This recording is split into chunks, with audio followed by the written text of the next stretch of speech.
Yesterday, I went to an event and this woman introduced me to her friend. And the way she introduced me was, "Oh, this is Paige. You have to meet her. She's a comedian."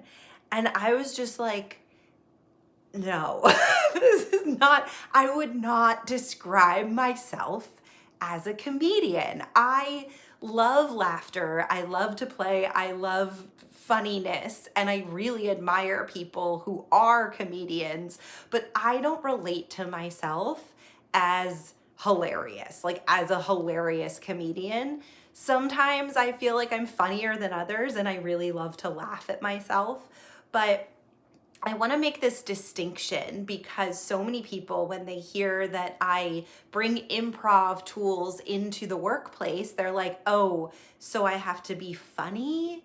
You're making me make jokes. Like I need to make people laugh. This is not my vibe." And I'm like, "No, no, no. It is not about making people laugh, or at least not trying to make people laugh intentionally. It's not about being performative or putting on a show. It is about getting to the authenticity and the truth and the honesty of you and your situation and your connection with somebody else so that you can uncover the humor in that."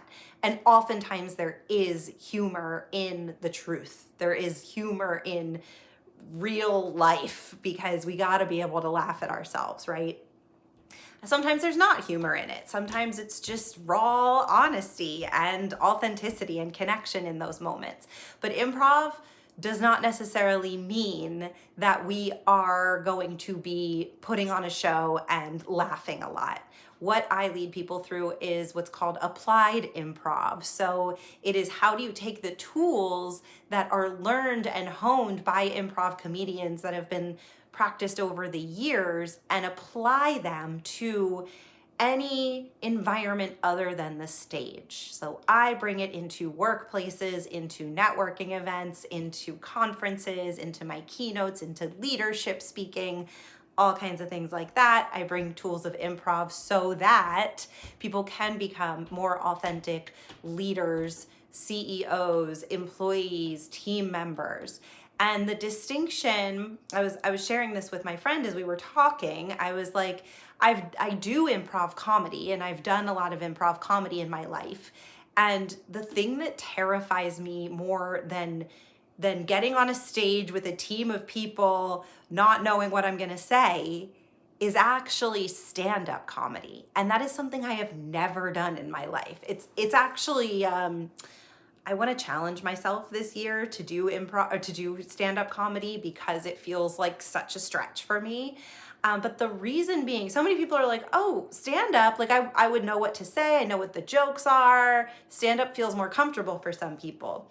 Whereas for me, I I love improv so much because no matter what you say, no matter what choice you make, no matter what you step out and decide to do or decide to become, your team is trained to make you look like a genius. So you can't actually mess up in improv.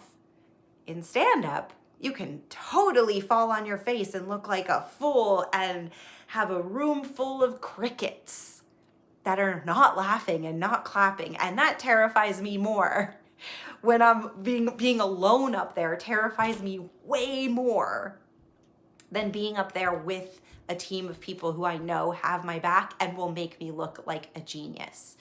And when I talk about applied improv, that is one of the massive benefits of bringing improv into your workplace, is to teach these tools of how do we come together? How do we support each other? How do we take something that could be a mistake or could seem like a flop and turn it around and say yes and to it and actually make it look like a genius move? So there's so much with improv that teaches about team and teaches about collaboration with each other and helping each other, because you get further together than you can go alone. And I fully, wholeheartedly believe that. And that's why I love bringing improv into into team environments and supporting teams and becoming stronger together. Okay, that's all I got. Bye.